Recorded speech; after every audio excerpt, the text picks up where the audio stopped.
This one is for the men. I don't sound masculine enough, or the fear of sounding too girly. So you feel that your voice is too up here when you speak. Now, that is your head voice. And we go up here because we are excited, and the voice thins out because we're too much in our head and we're not grounded.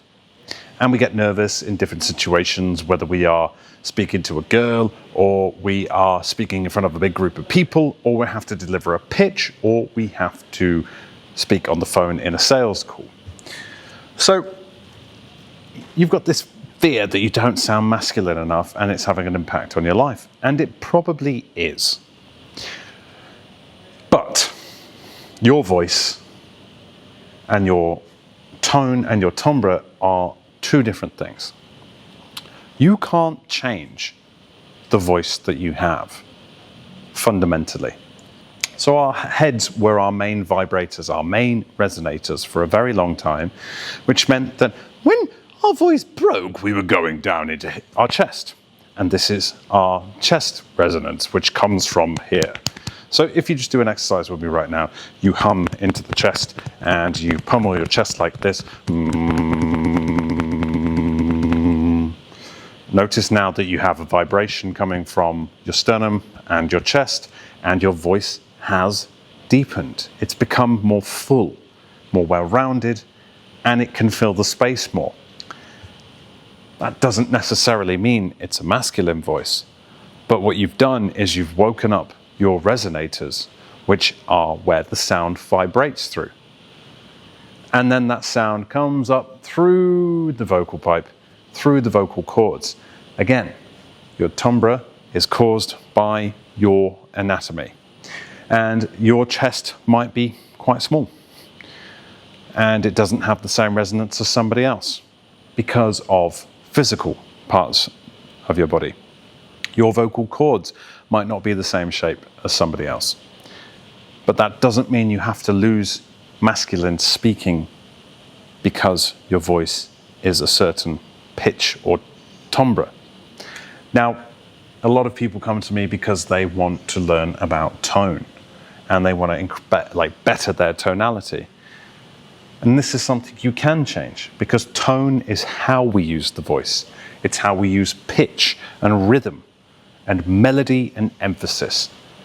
And people who do this very well are actors because we are trained to work with tone. People who work in sales have to change the tone of their voice in order to interact with people to make sure that they are sounding a certain way and they're not being too pushy, because a pushy tone can be, right, I need you to do this now. It can be too much. And how many times have people said in your life, you've probably heard the phrase, you need to tone it down, or I don't like you using that tone with me. We have the choice to change our tone. We don't have the choice to change our timbre. So how do we change our tone? Well, we work on the voice. We work on our breathing, we work on our resonating, and we work on our articulation.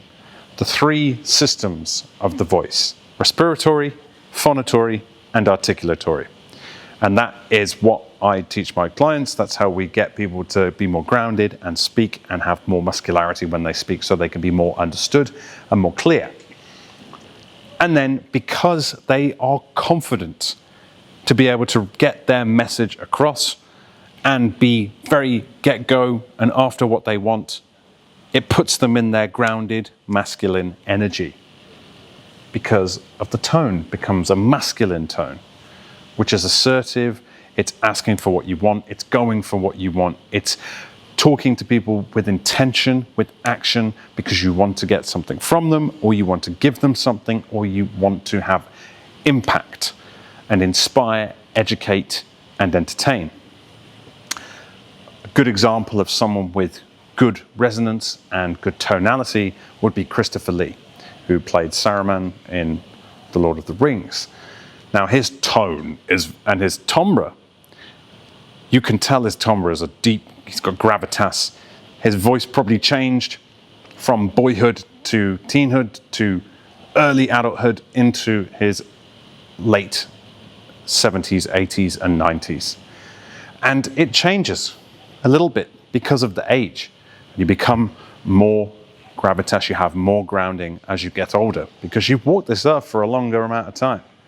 So when he speaks, there is weight to what he says because of his time working on his voice, using it effectively, and training it, and also using different pitch, different rhythms to speak, different melody, different emphasis. He has a heavy metal, death metal band, as well as being an actor and being an ex-Secret Serviceman. And in a previous video, I talk about the RP accent. Christopher Lee has an RP accent. And that was probably because he was in the army.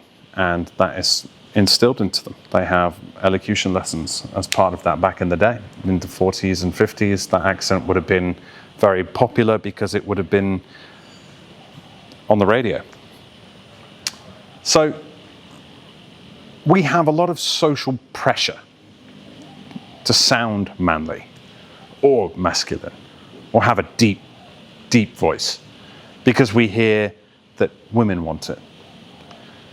Now, there are probably a lot of men out there that don't have an incredibly deep, low voice, and they don't sound like the room shaking when they speak. And the more you try to put that on, that's going to get rid of your authenticity, and people are going to know that you're putting on a voice. And all you have to do is activate your voice in order for it to be grounded. All you need to do is work on your articulation in order to be more understood because you shape the words properly and you articulate better because you have confidence that you're not going to trip over your words. And even if you do trip over your words, you're able to carry on. The show must go on. You don't have self-criticism over how you sound. That would make you sound more masculine than criticizing every version of word or sound that you make that comes out of your mouth. If you keep going, oh my God, I didn't sound great. Oh, I said that wrong. That's going to put people off you. For example, when I first met my girlfriend, who I've been with now for 6 months, I went up to speak to her. I got over the approach anxiety. I went and spoke to her. But I was very quick to fill in I was very fast. And I was grounded, but I was tripping up a little bit over speaking to her. But I stayed true. I didn't backtrack and go, oh no, I've said something wrong, I give up. I just owned it. I owned that my voice was going too quick and that I was answering her questions before she'd even asked them. And I was a little bit nervous. But it's a high-stakes situation. And I didn't self-criticize myself because of it, in the moment or after. And I got her number, and now we've been together for 6 months. So when you do get these nerves, these are very similar to the anxieties and the nerves that you get before you get on a phone, if it's your first time in a sales job, or you've got to go on stage and deliver a public speech, and you are going to go up to somebody that you find attractive to say hello. These nerves are going to take over. And someone said this to me, nerves are just excitement without the breath. And there is an element of truth to that. So you deal with your nerves by preparing yourself for these situations, by breathing deep, by making sure that you breathe from your diaphragm, and that when you do speak, it's connected to your diaphragm, and you are supported.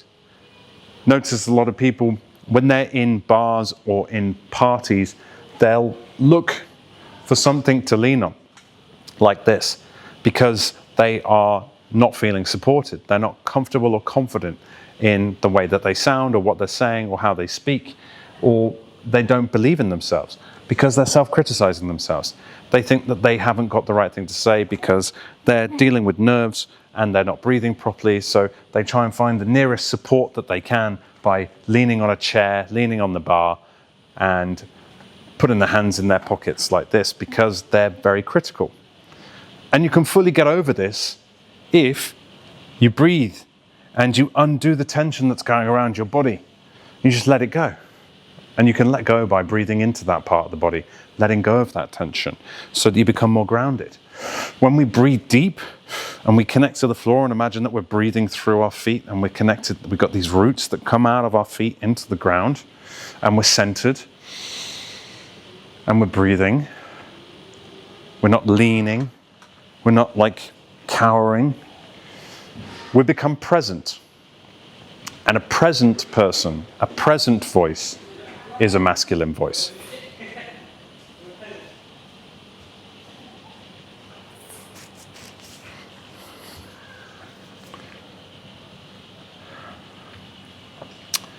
How we pronunciate and articulate our thoughts, our words, will have a massive impact on how we are received. Now, if we're leaning and crouched over and trying to have a conversation like this, what does that show? That I don't support myself. I have to lean because it makes you come across insecure. If I'm mumbling over my words like this and I'm not saying things properly because I'm talking like this and I'm looking down, I'm not looking you in the eye, I'm not making any eye contact or whatever, what does that show? That shows that you don't trust yourself. So how is anyone else going to trust you if you can't even support yourself and trust that you are able to articulate what you want to say and fill that space? Speak to that person. Let it land.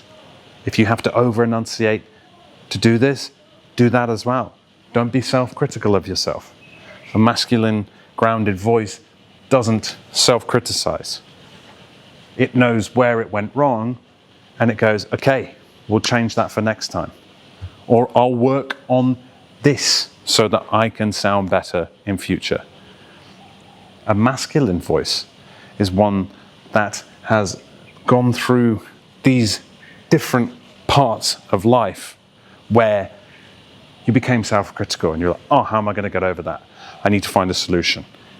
Masculinity is about finding solutions and taking action. So the fact that you're watching this video to sound more masculine means you're going in the right direction so that you can be received better because you're a man that deals with his nerves. He breathes properly. He undoes the tension in his body so that he can be more grounded. He doesn't self-criticize himself. He doesn't feel pressure to sound a certain way because he is who he is. He understands that he can't change certain things about himself, but he can work on these different things in order to be able to get his message across and tell his truth and speak authentically.